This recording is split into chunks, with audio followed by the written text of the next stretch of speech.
Shrewsbury. Okay. But then she called me one day and she's like, we're thinking about Mendon. I'm like, you are? And I was super excited, but I really felt like they would end in Shrewsbury. And they ended up in Mendon, and she's so happy she did. Yeah. So, yeah. Okay. Yep. That's nice. Yeah, it is nice. It's nice having it. What's the irony of that is I like, if it weren't for the committees that we serve on, I would never see it. They're so busy, we're so busy. See. You guys ready? Yeah. Nice. So. Call the meeting to order at 7:01. Please rise and join me in reciting the Pledge of Allegiance. I pledge allegiance to the flag of the United States of America and to the republic for which it stands, one nation, under God, indivisible, with liberty and justice for all.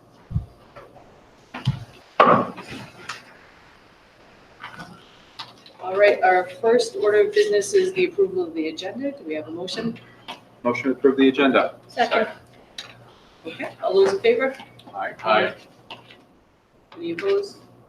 Agenda is approved. Our next order of business is the approval of the open session minutes of April 8th, 2019. Motion to approve the open session minutes of April 8, 2019. Second. Any discussion? Mr. Kelly? Okay, hearing none, all those in favor signify by saying aye. Aye. Those opposed, nay. You guys have it. The minutes are approved unanimously. Next, we move to student comments. Welcome to Owen, and what wonderful things are happening at Nipmuc. All right. Well, first of all, I'd like to thank you very much for allowing me to give you guys this update this evening. So my name, as you know, is Owen Brigham. I'm the co-secretary of the sophomore class's executive board. And yeah, so I'd like to present to you the updates from, well, first of all, several student trips that have taken place over the past few weeks. Over April vacation, 35 students, myself included, went to the Galapagos Islands where they explored the city. They snorkeled, hiked, and explored the cuisine of the islands, which included guinea pig, which tastes a lot like old turkey. So there's, yeah, it's pretty gamey. Yeah, It doesn't just taste like chicken. yeah, it's a once in a lifetime thing. So last week, 4 students traveled with Mr. Gorman, to Finland for the innovative conceptual engineering design program. Students had the chance to present at the University of Eastern Finland, explore the city, visit the botanical gardens, try Finnish food, and collaborate with learners from across the globe. Some Nipmuc students who did not travel had the chance to present virtually in Finland through video conferencing. Students also traveled to Helsinki and even made a quick stop in London before returning home on Sunday. This past weekend, 16 students traveled to the DECA International Career Development Conference in Orlando, Florida. They'll be joining 20,000 students from all around the world to compete in their specific categories. The students qualified to compete at the international level by placing within the top 5 at the DECA State Career Development Conferences in March. They will compete in a variety of competitions, including case study presentations, as well as comprehensive budget research projects. On Wednesday of last week, Nipmuc conducted a workshop for 32 students who were selected through a blind process to become Nipmuc's first Portrait of a Graduate Scholars. The Portrait of a Graduate Scholars program is a way to share the district's vision for the M Urs D Portrait of a Graduate, with the hope of telling the story of students' curiosities, interests, growth, and learning, provide a personal understanding of the portrait of a graduate, share the profiles with the community to build understanding and excitement about the future of learning in M Urs D, and help our school and community explore the portrait of a graduate. During the workshop, each student captured their uniqueness and connection with the portrait of a graduate by writing personal bios, reflections related to the portrait of a graduate competency, numbers that tell their story, and a meaningful quote. Thank you to Ms. Duncan, who also spent the day with the group capturing students' unique personalities through personal photographs. Nipmuc is looking forward to sharing the profiles of these 32 Portrait of a Graduate Scholars in the upcoming months. NIPMUC is also excited to explore ways to expand this opportunity for reflection and sharing to all students. Finally, on Wednesday of this week, NIPMUC has 3 students graduating from the Blackstone Valley Youth Leadership Academy. These students successfully completed an intense 6-month curriculum, including topics such as motivation, goal setting, and time management. Community involvement is also a major component of the program, as each student is required to develop and carry out a community service project. We are very proud of their accomplishments. Once again, thank you very much for letting me share the student report with you guys. Thank you. Thank you. Appreciate it. Thank you, Owen. All right, next on the agenda, we have community comments. Is there a member of the community who wishes to send anything to the school committee? Okay. Hearing none, we'll move on to superintendent comment. Okay, well, good evening, everybody. Just as a reminder, I think we're looking at the 6th consecutive year, but coming up next week, a week from Thursday, the Spanish Immersion Program and the World Languages Department will be hosting the annual International Night. It'll be from 5:30 to 7:30. This year's theme is Carnaval 2019, and it's an event that is open to all students in grades K through 8. And a lot of you around the table have been to it many, many years. It is an outstanding event, and I strongly encourage attendance. Second item that I have is just I was kicking around a couple days last week with Lori Holloway, who is here, to kind of share some thoughts and experiences. As you know, I think it was about a year ago, you approved the field trip to the Amazon. And it was a very large trip. I think we're talking, pushing 80 parents, students, and 77. 77, okay. And the accounts that I've received from both students and parents and staff members alike was that it was an absolutely amazing experience.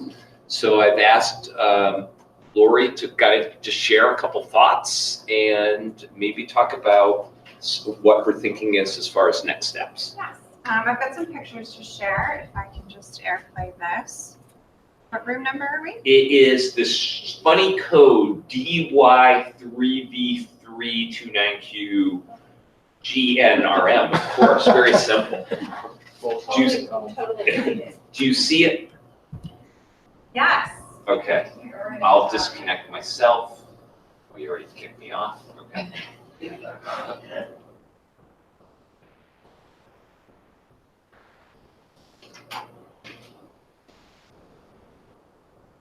All right, good evening. My name is Dr. Mishtak. Thank you so much for this opportunity to meet with you tonight. It was a little over a year ago when I brought forth this crazy idea to you. And luckily you gave us our blessing and we continued on this amazing adventure. So just some quick numbers for you. The trip launched on Tuesday, March 6, 2018. 40 people signed up the first night. And the trip was sold out at 80 people less than a week later. The final group consisted of 77 total travelers with 8 teachers/staff chaperones, 26 parents, 43 students, and the breakdown of that is 15 8th graders, 28 7th graders, with a almost 50-50 split male to female ratio. So I just sort of have 3 categories of some pictures to show you. Honestly, we could be here for hours looking at photos. It was an incredible week, super busy. We did some amazing things, but the 3 kind of themes that I wanted to just focus on tonight is culture, adventure, and global connections. So this is a picture of all 77 of us in Quito. We get to visit a beautiful church in the heart of the city. One of my favorite activities was to go to the outdoor equator museum and actually stand on the equator and go back and forth between the northern and the southern hemisphere and say, hey, I'm in winter, hey, I'm in summer.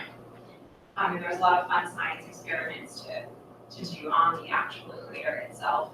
And it was also the opportunity to learn about the indigenous people and Quechua, and sort of their cultural heritage, so to speak. On the last day, we went to Otabella Market, and some of our students, especially our Spanish immersion students, got to practice their Spanish bargaining at the marketplace. We had some fantastic bargainers. One of my 8th graders was boasting that he got 2 items that were $37 each for 7. So we were very impressed with his bargaining skills. Most of the adults didn't have as good as luck as he did. Boy, his llama and his alpaca. We had a chance to visit with a local family and learn about some of their things that they do. So this was for a pottery workshop at her house. Learned about some of the customs and the ancient art of hunting with a blowgun. We all had a blast trying that out, and the kids were actually very good. It surprisingly wasn't that hard to hit the target. And this was an adventure only some of us tried. It was eating a grub.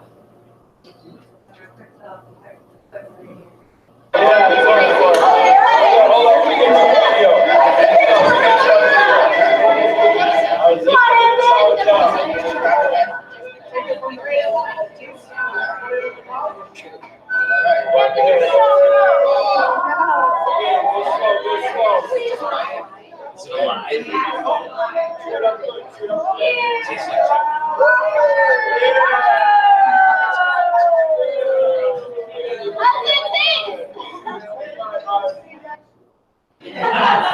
He is back to school. I'm basically not one of those students with stomach ailments. The next part of the trip, adventure, which we had every day, was at sort of the edge of the world, and kids could swing over this big hill with beautiful mountains in the background. So many animals in the wild. These are squirrel monkeys. These are the boats that we had to take to get to our hotel in the jungle. That was very exciting to turn around the river bend and see our hotel up in the trees. Some of us chose to go zip lining.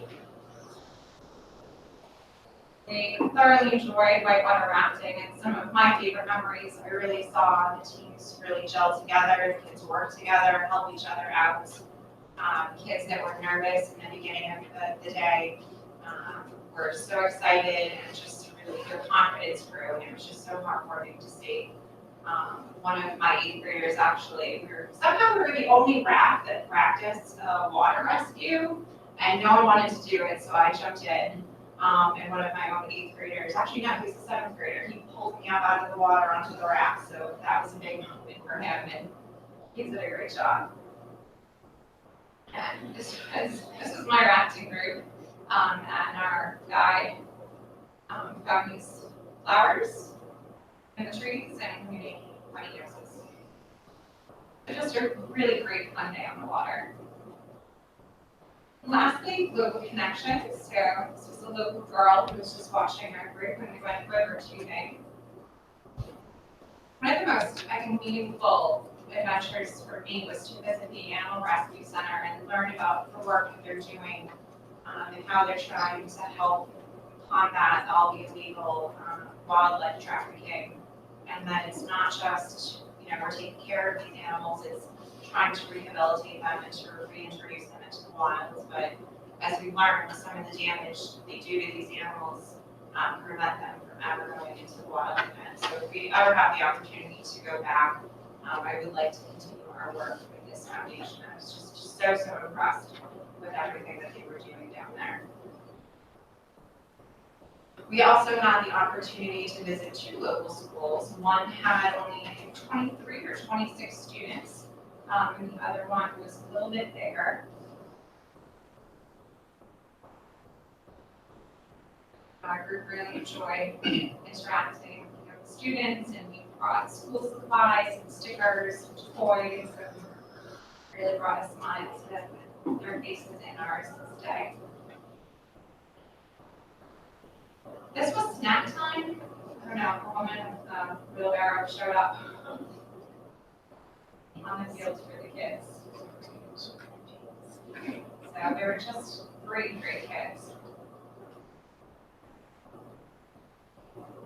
It really made an impact on our students to see their classrooms and to see what these students, what their daily life is like and what school is like for them. So this was one of the classrooms we visited. Pretty bare bones, as you can see. That's the teacher's desk.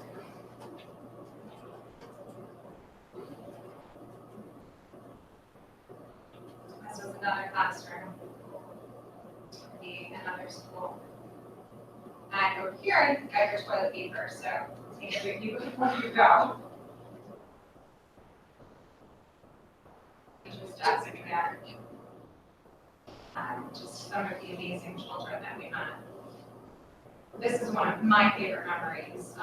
For some reason, the kids got a huge kick out of if we took their picture and then turned our phones around and showed them the picture. They thought it was like the funniest thing they've ever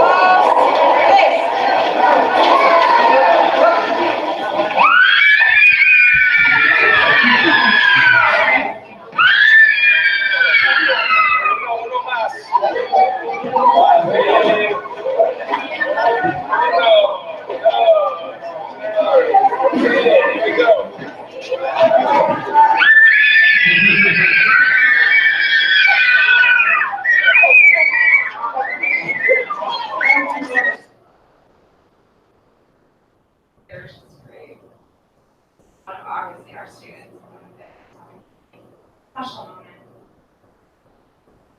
And when it's time to leave and get back on the bus, they didn't want us to go, but then they kind of followed us after us and waved goodbye. And that's it. So if you can, you're welcome to join us. We're having an Amazon extravaganza Wednesday, May 8th from 6 to 8 p.m. in the Misco Teachers Room. So students on this trip have been conducting some independent research on a project of their own choosing that they did research for prior to the trip, and also gathered data while they were on tour. And we're going to Erica shared their projects with you that night if you'd like to come. So, all in all, it was a phenomenal week and an incredible experience for everyone involved. Very good, thank you. Lori, just as a quick follow-up. Yes. I think you shared with me that you're planning on doing some type of formal evaluation of everybody that went on the trip vis-a-vis something like a Google survey. Yes.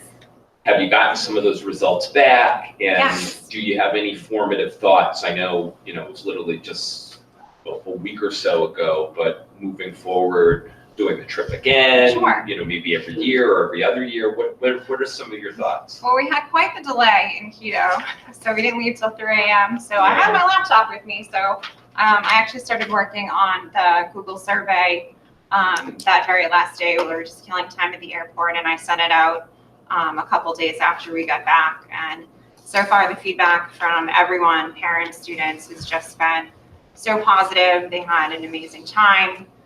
They felt that the trip was so worthwhile, felt very organized, and they're already asking me, when am I going again? We've got 6th graders, and many of the parents are saying, where are you going next? Where are you going next?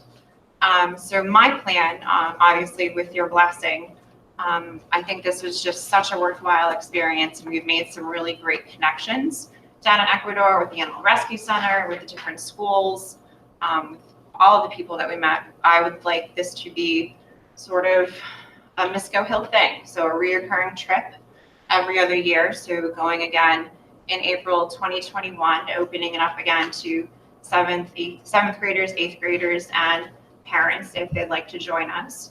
But then also, I would like to do a trip in the summer on the off years. Couple of reasons why. One reason is that we had 80 people sign up for this trip in less than a week blind, not knowing what they were getting into, not knowing if it was going to be a disaster or if we were going to be camping in the woods. So I give them tons of credit for that. But on the same hand, we've got 80 people now coming back saying, I just had the time of my life, talking the trip up, telling all their friends, their family members what an incredible experience they had. And I'm not sure that we can take a group much larger than 80. Yeah. So I'm hoping that doing Very the trip large. on the off years might sort of help to pull away from that just a little bit. Okay. All right. And the trip on the off years in the summer would be a different destination. I'd like to start with Grand Canyon. So maybe people that were a little nervous about going so far away to South America would be more comfortable with that. Maybe to Alaska one year. Okay. We'll see what the demand is there for. This might be a nice opportunity for DC. I don't think we do DC. That would be like a really nice opportunity for a closer by. It's not Ecuador, but it's closer by, and I think it's obviously very educational in nature too. That might be a nice way to squeeze that in. Yeah, well, we can discuss it further. And Yeah, we can look into bring it for it, sure. And I can add on just on the DC idea with the change in the social studies frameworks next year in 8th grade, we're moving to 8th grade civics. And we have an organization that's coming in to work with our social studies teachers in a training called Close Up on the May Day. And they run trips that are very unique in DC. So we're going to kind of get a sampling of what they're all about, knowing that that's something that we could look to in the future to target for our 8th graders. I'm not saying that's something we definitely plan on doing, but there'd be better alignment with the curriculum with that at some point once we have that in the 8th grade too. Good to hear. It's one of those kind of reoccurring themes that I've heard parents talk about through the years. Why don't we do DC? Why don't we do DC? And so I think it would be incredibly well received if we did do DC. Thank you so much, Laura. You're welcome. Thank you so much for the opportunity. Thank you. Okay, we also have, under my report, an update on the Memorial Playground project and other facility projects. So Jay has kind of really been the lead on this and put together a request for proposal for the resurfacing of the project. If you recall, I want to say back in December, you voted as a committee to formally request the Upton Board of Selectmen to use the Knowlton Trust funds for this project, along with also the upgrade of the security camera system at Memorial. And Jay has an update. Hi, everybody. All right, so let's start with the playground.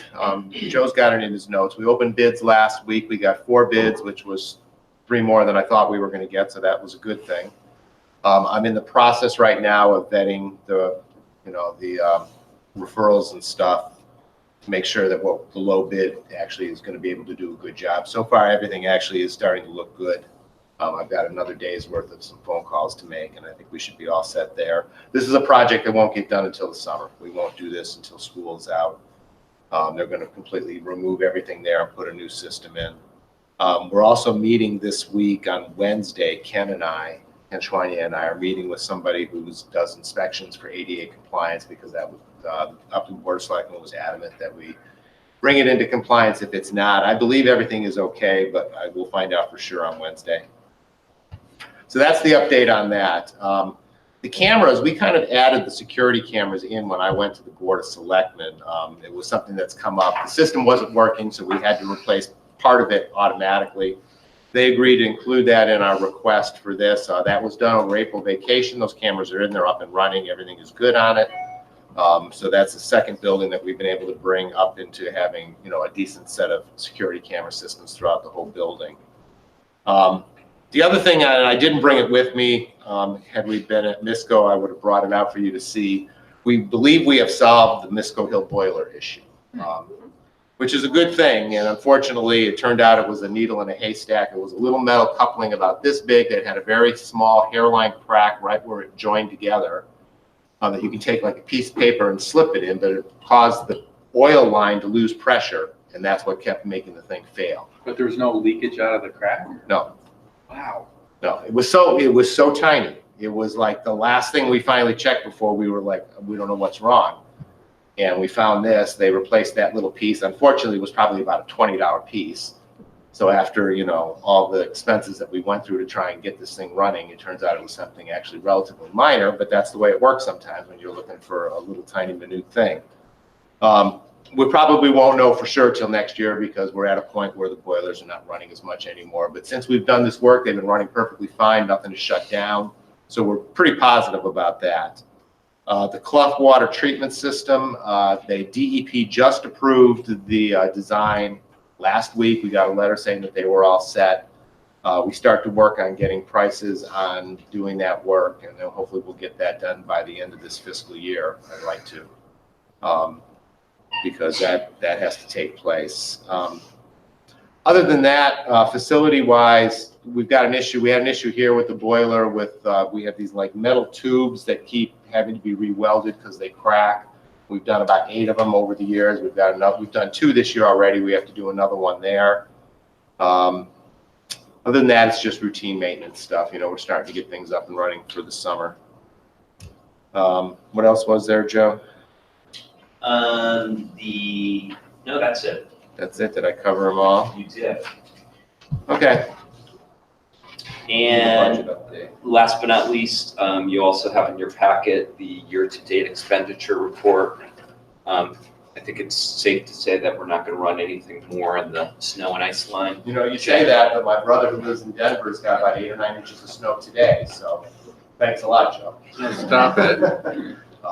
No, it's still going to be very tight when it's all said and done. You know, after the cost that we've incurred with the boiler at Misco, the water treatment system, the various maintenance things that we've gone through, I think we're going to struggle to get through this year, and you know, it's going to be a very tight fit. I think we'll be fine, but much tighter than I like it to be. I always tell people I like to, you know, come in 1% under budget. I don't think that's happening this year. I think we're coming in at budget.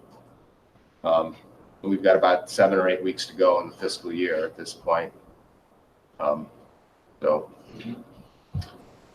any questions on that?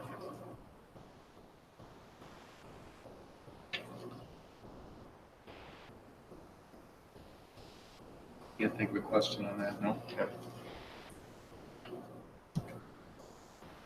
Okay, that's my report. Thank you. Okay, next we move to subcommittee updates. Budget subcommittee, FY20 budget update. So it is my knowledge that some changes have happened within the state funding formula, but I defer to you, Joe, to explain that. Yeah, so within the last couple weeks, we've had the House first put out its House Ways and Means budget, and then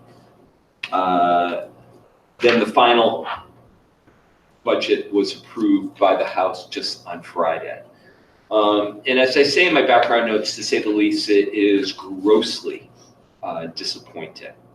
The House increased the minimum aid per pupil to $30 per student. If you recall, in the governor's budget, it was $20 per student.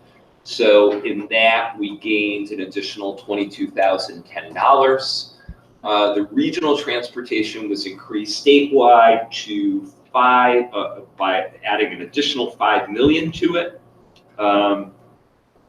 and estimating the reimbursement rate to about an 80%. So with that increase, we are seeing an increase, at least on paper, of another $21,756. So the net increase from the governor's budget to the House budget is $43,766. And I included straight off DOR's website in your packet, the cherry sheet. I think the overwhelming majority, if not all of my colleagues, have the same disappointment in the House budget that we do from our perspective. I know a lot of you, if not all of you, are on the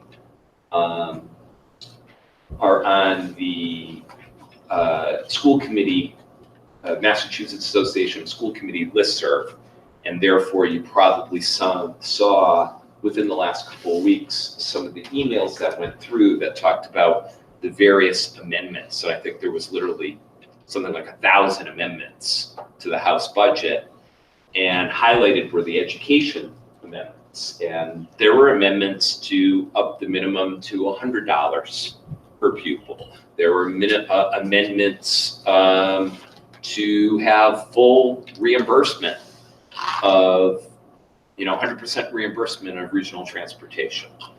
There was other amendments around circuit breaker and so on. And sadly, none of those amendments were approved. If you also followed some of it, it seems like the amendment process was very much done as a closed door process. It wasn't very open. So it's very unfortunate. We still hold on to around May 10th or so, the Senate budget is released, and traditionally things do get better as it progresses through the process. I also put in the background notes some of the pieces around the expenditure side. Right now, in the negotiation process, we're at 2.9% for our increase for next year with Harvard Pilgrim Health. If you recall, the certified budget is certified at 5% increase, so down to 2.9 represents an additional savings of about a little under $79,000. And then we know, because April 1st is the deadline for Norfolk Aggie acceptances, that we'll have 2 fewer students. So as a result, with $27,000 per student, that's an additional $54,000 that we could take off that expenditure. So I'll start bad news. The bad news is we still have a deficit right now of about $217,000 from level services. The good news is it's moving in the right direction. If you recall, we were a little over $400,000 back in March. So I will keep you apprised at every single meeting as we progress through this process through June. Okay.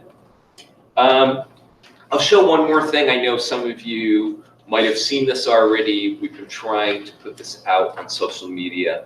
But again, I think the town of Upton has done an exemplary job in putting together these short 2-minute videos and trying to pique interest within the community to attend the town meeting this Thursday. Again, a reminder, Upton's town meeting is Thursday evening here at Nipmuc at 7, and Mendon's is Friday at Misco at 7 as well.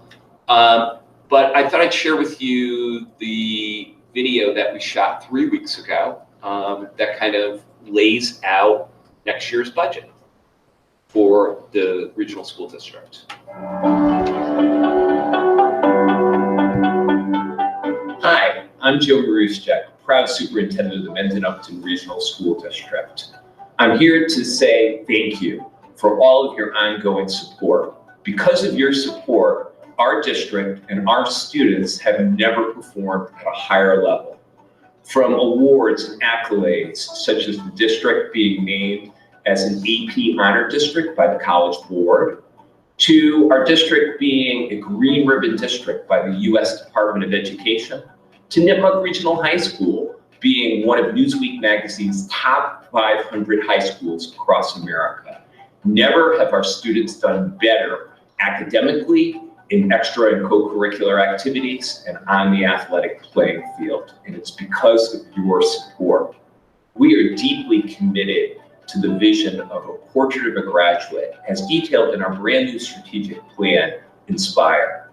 We want all of our students to have deep and powerful learning opportunities so that they are mindful learners, global citizens, solution seekers, effective communicators, inspired innovators, and skillful collaborators. These are the essential competencies that all of our students need to be successful in a 21st century economy. The proposed FY 2020 M Urs D budget is $36,262,281, which is a 2.57% increase over the current year's budget.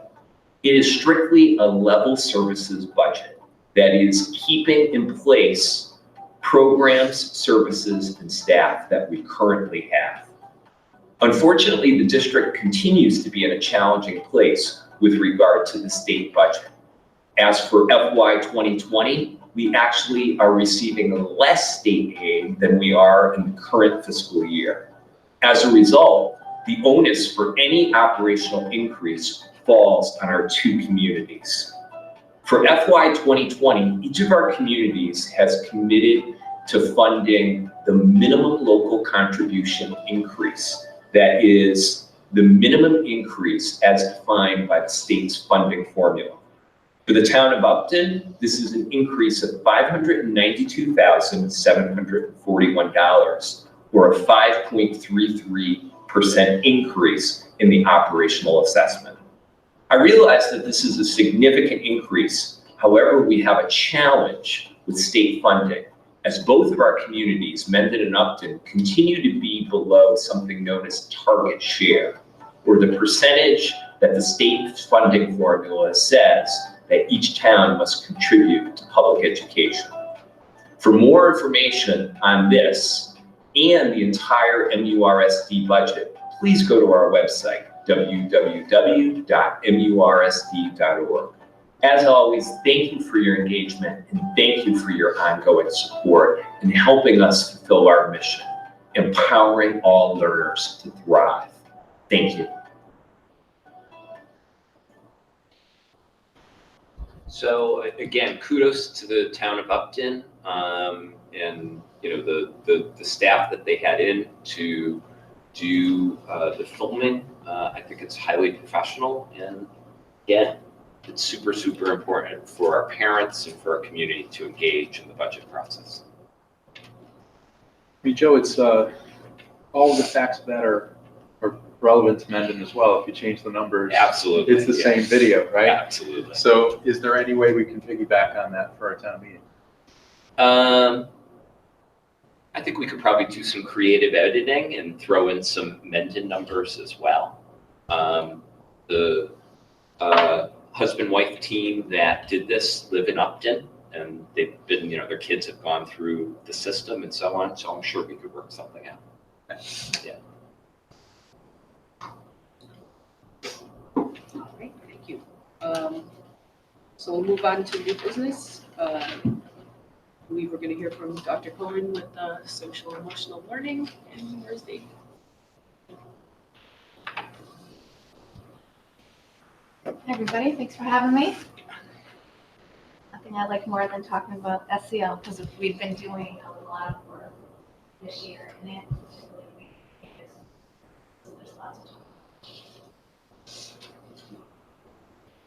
talk. One thing I want to begin with is sometimes when we talk about SEL or social emotional learning, it takes on lots of different forms, and what you need to know is when we're doing our district work or implementation involves all these various categories. And when we meet, we had a SEL district team meeting. It was in the middle of March when we had our PE day. We brought all of the representatives together and we focused in on some of the categories that are in this chart. But you're not going to conquer all of these categories in implementation one year. It's really a multi-year process. We have, I've talked about this in the past, it's our second year being members of the Excel network. And the network involves, there are actually two cohorts this year. We're in the northern cohort and we have a team of 10 participants, including teachers, administrators, and counselors that attend. And we've had 4 meetings so far this year. And if you look over to the right, those are the top areas that we focused on in each meeting. So the first meeting was about student agency and empowering students. The second one was about strong community and positive mindsets and mindful regulation. And all of the topics, they've been walking us through all of the CASEL competencies, and they bring in outside experts, and they also bring in the implementation plans of what schools are doing across the nation, and it's got a lot of research-based practices that they introduce to us. But the best part of these events is the networking part. So at the last, I love the last one that I was at, it was on mindful regulation, and they had an outside trainer come in, share some resources, taught us some strategies, but then we networked and had, kind of like we have here, lots of the different posters from all the different schools, and we learned a lot of different strategies that can talk to different area schools. I'm excited for this Wednesday, on May 1st, it's a summit that they're having where they're bringing both cohorts together, and they're inviting actually outside participants as well. So it's going to be a sharing of best practices across the state. So we'll get to hear from about 10 more districts as well at that meeting. And we're also going to hear about how they're going to roll out the Excellent Network next year. They've been changing every year as they're growing the program. And so we'll decide when we hear about what they're going to be offering next year, if it's something we want to continue to benefit from continuing from. We decided to continue this year because it was exactly aligned with our strategic goals around competencies. And so it's been a nice fit for us. So we had the opportunity, myself and Maureen, along with our lead nurse and some counselors just last week to meet with some staff from the Massachusetts Department of Mental Health. They're in the process of reaching out to some specific districts, particularly with ones affiliated with the Excel network, to discuss what are some possible greater connections and what DMH offers for school districts.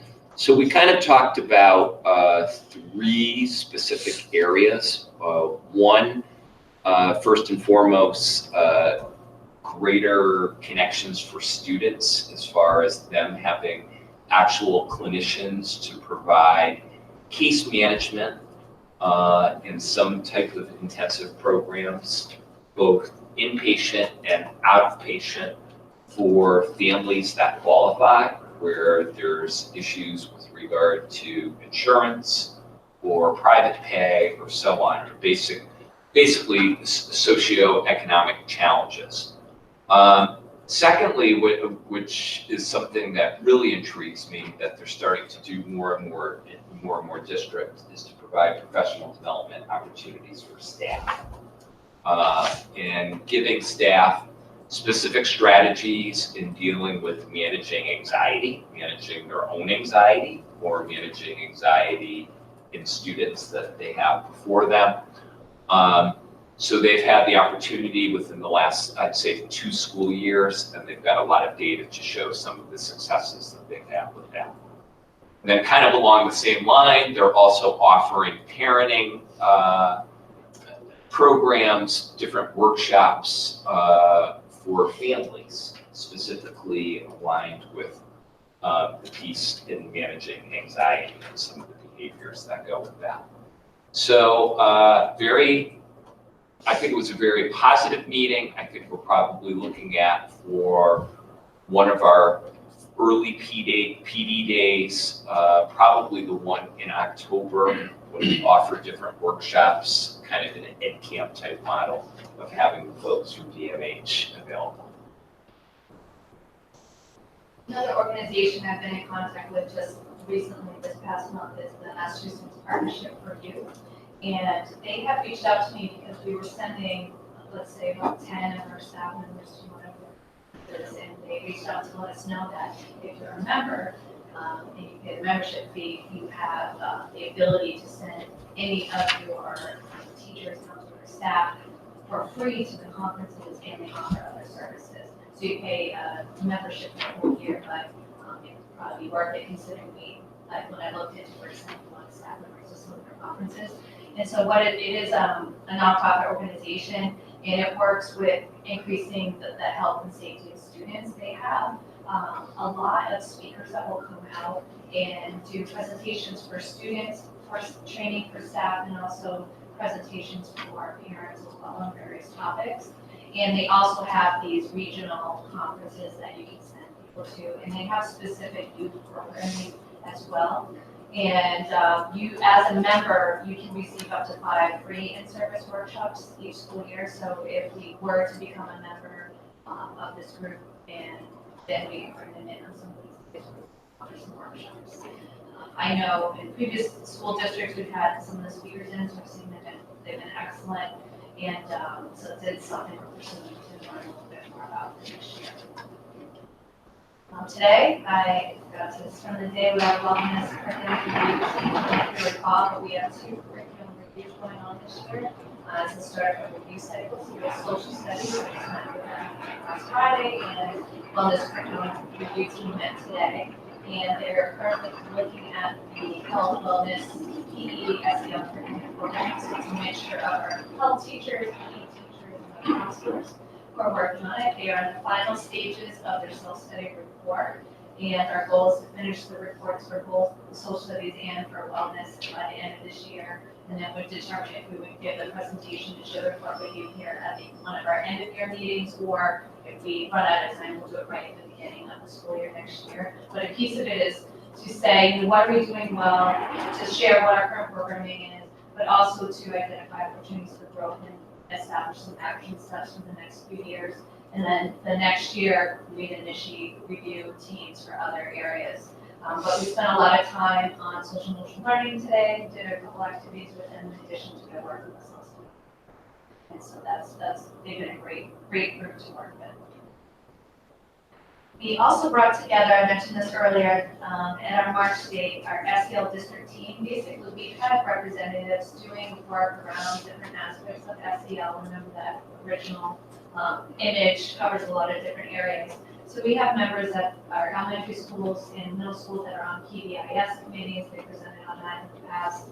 We sent some representatives to SEL trainer trainings this year. So we have representatives from each of our schools attending that, and then representatives from our Excel network training.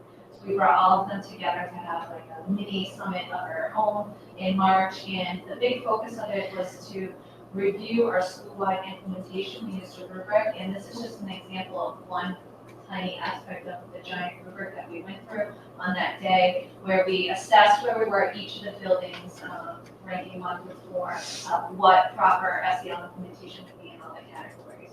And with that, we're starting to develop some new goals for next year that we can work on. So if we go to the next slide, some of the areas we've already identified, and we're still working on it as well, is formalizing SEL school-based teams.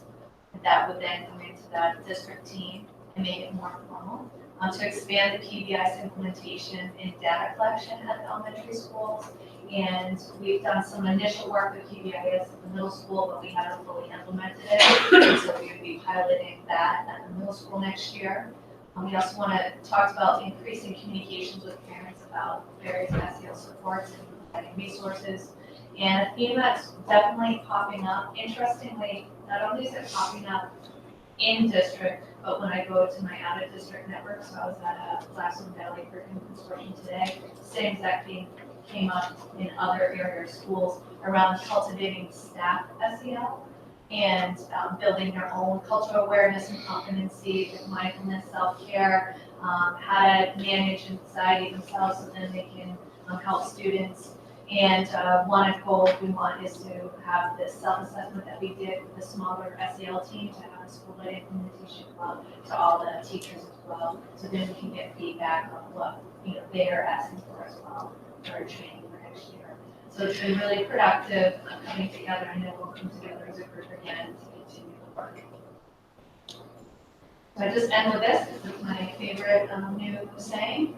It's not new, but I like to be reminded of it, is that SEL isn't something extra that's being added to your plate, but it really is complete. And you need all of these skills in order for our students to be able to access the learning. And I think when we talked about it about 3 or 4 years ago, when we started talking to SEL, we thought, okay, we're going to add this in or add this program in. But really, we're looking to see how we can integrate it in all of our work and really integrate it in our classrooms, in our practices, and our understanding. And it's going to take many years, and we've made a lot of progress, and it was nice to do the school-wide assessment with our group, because we could identify, wow, I mean, in some schools, we're nailing it in this category, and others we're getting there, and we can see that we are moving on the dial as we continue to work. This looks fantastic. Do you have a set of goals or milestones that you've set up, or is that part of the action plans we have for the strategy? Is that buried into the action plans, or is this separate? Is this being treated as a separate progress from the action plans that we have coming up? Do you mean from the strategic plan? Yes. Yeah, so this is probably extra. We are already doing all of the things in the action plan, but then we brought all of those members who were doing all those together to say, okay, how well have we progressed, and then what do we want to do next year and what do we want to dive deeper, what's next. So we're, the members that have been doing all of those steps and participating in those, we brought together for. I mean, some what you planning. just reviewed for the, I don't remember which slide number this is, but it's the previous slide to this. Yeah. This looks like a fantastic synopsis of the action plan and the milestones that you have set up. Yeah. Right? This is future steps. Yeah, so it would be really nice to have some sort of timeline associated with this, so we can go back and say, we accomplished this is what we did. Yeah. Because all this stuff looks so important, it would be a shame to have it like. Oh, I think it That's the very goal. much will be part of the 2019, 2020 action. Yes. So let's do basically that. what I do is pull all of, what progress we made and where they think we need to go. And then we bring it forward. And when we are working on those next action steps, we've already fantastic. worked through that process. So that's a big part of 'Cause having I us do keep that on, when I'm self-assessment. thinking about these things, I'm thinking of what can we measure as progress, as some percentage of progress toward our goal. I mean, it almost is, as you said, it's always incremental, it's never ending. I understand that, but is there something that we can highlight as making a goal or achieving or accomplishing something? Is there something we've already accomplished this year that we could highlight? It feels like we're a little, instead of measuring it and saying we achieved something, we're saying this is kind of loosely what we want to accomplish, and it's not set down in our plan. See what I'm saying? Yeah, we don't have the plan yet. This Yeah. is, we're still in it. I mean, don't get me We're still wrong, this is crafting it. fantastic. This But is- realize in this current year's action plans, Sean, there are plenty of steps that are very measurable, very tangible. And a lot of them kind of speak to some of the work that's been done a priori Yeah. to this. For example, the many steps in getting PBIS up and running at the 2 elementary schools is It's there's huge. a And lot of that's where we different had steps. the Yeah. the greatest fantastic. successes when we measured, because when we looked at the rubric and measured school-wide implementation or measured the fact that it's in our strategic plan, I mean, there are certain categories that we have accomplished in the last couple of years.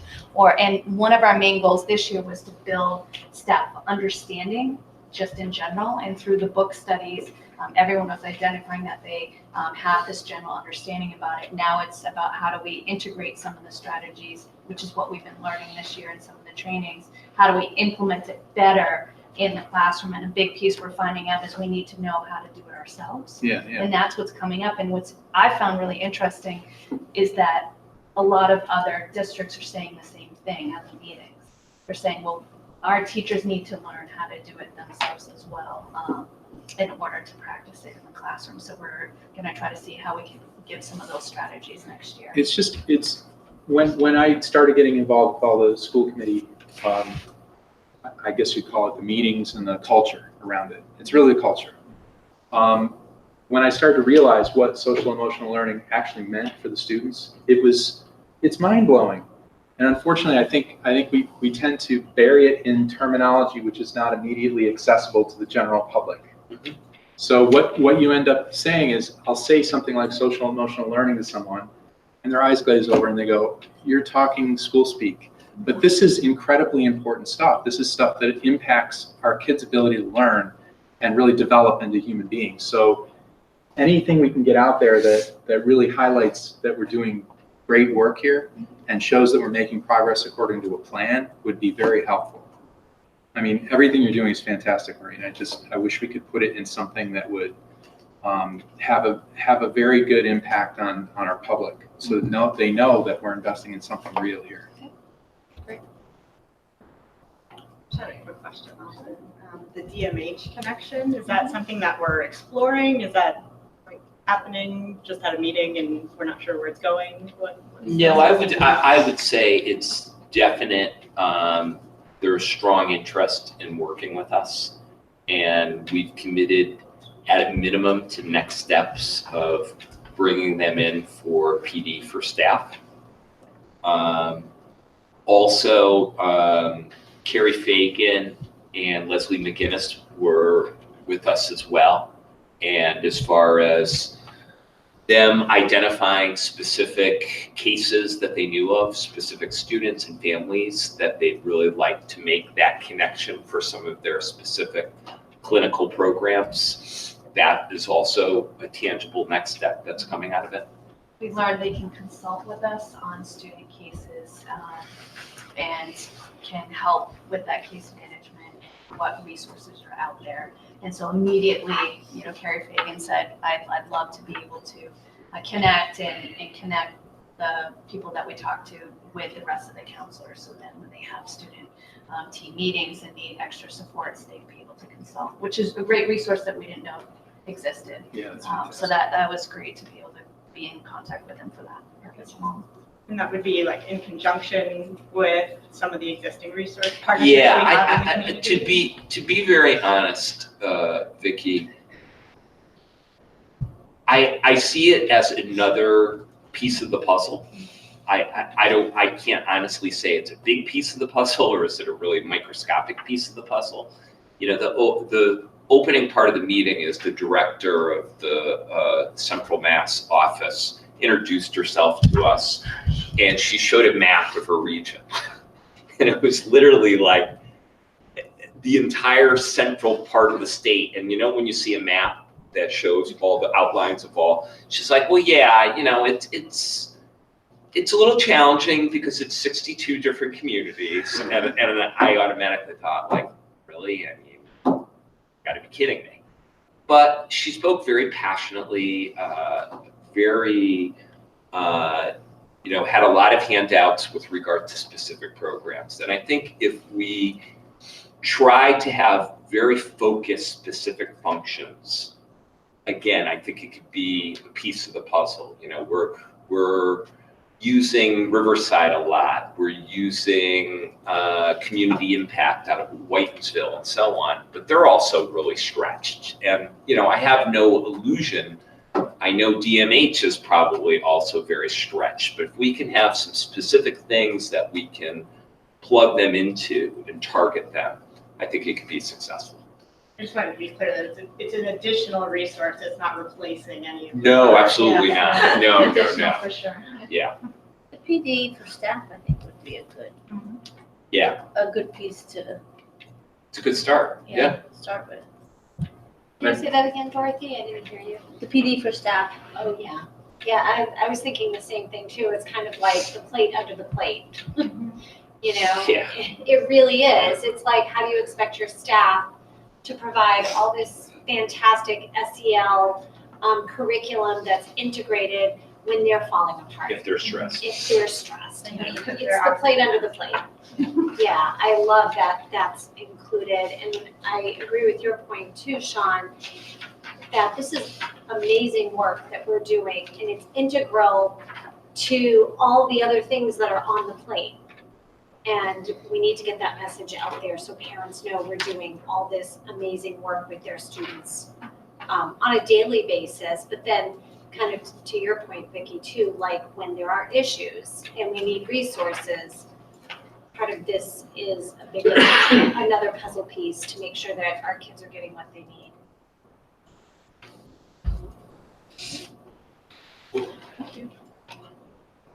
Thank you. Right, next item on our agenda is the approval of a field trip to the Spring Music Festival in Virginia, April of 2020. Hold over from the last meeting. Yeah, so you have in your packet probably something a little bit more detailed from the good Mr. Harding for the Dixie Classic, which are students of the concert band, concert chorus, vocal ensemble, wind ensemble, and jazz ensemble. Approximately 132 students will be attending next April, in April of 2020, down in Virginia. And the costs are there along with the tentative schedule. Do you know how many chaperones are going? Typically, it would probably be something in the ballpark of about 10 to 12. And this fits into the budget? We don't pay for it. We don't pay for it. It is This is a field trip. students pay and also fundraise towards Okay, it. good, good. I mean, there may be a festival fee or something, but that's why. Yeah, Yeah, okay. How are they getting there? Is it drive? Is it a bus? I believe it is a bus. Yes, it's busing.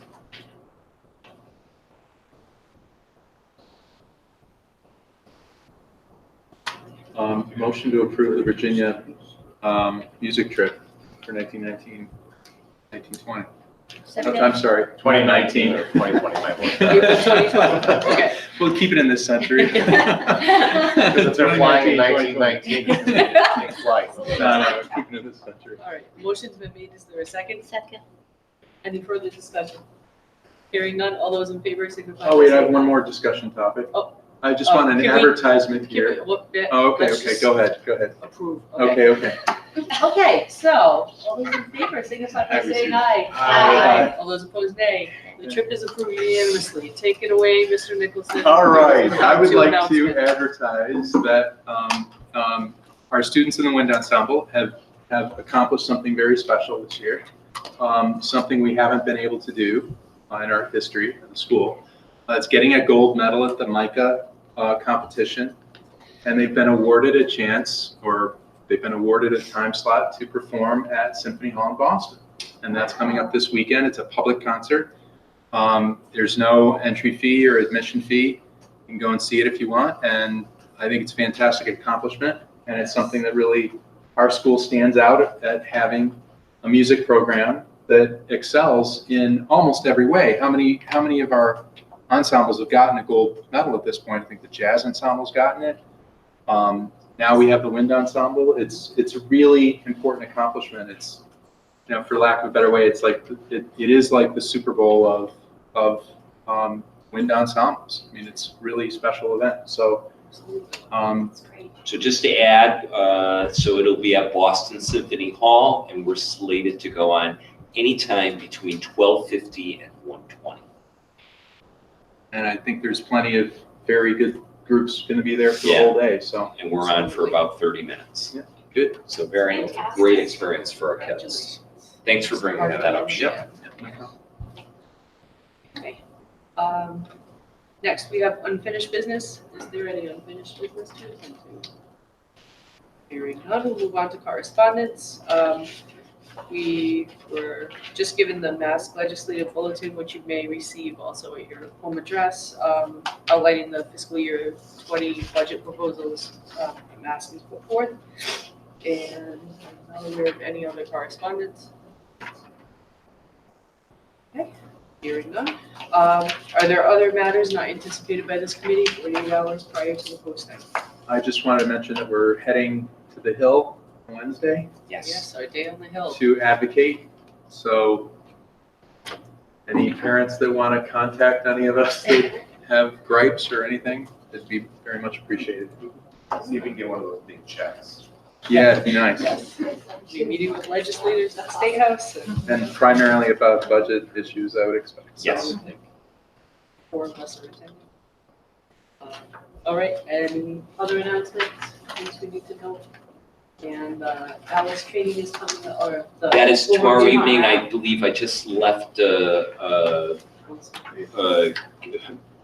Blackboard Connect message for, yeah, exactly. I did want to be a little bit of a smart aleck and do a snow day joke, but I refrained. But really important, tomorrow at 6:30 at Misco, there will be a parent presentation on the ALICE methodology and basically school safety in general. It's going to be co-presented by both of our school resource officers from both Mendon-Upton. And I think the most important part of the evening is the Q&A session at the end. So it starts at 6:30, Misco Auditorium. Excellent. And we have both communities' town meetings this week, with Upton's being on Thursday night here at 7. 7. And Mendon's at Misco Hill at 7 o'clock on Friday night. Okay, future agenda items include the M Urs D choice openings for 2019, 20 on May 13th, and the Mendon-Upton Educational Foundation Grant Award winners on May 13th as well. All right. Committee will entertain a motion to adjourn.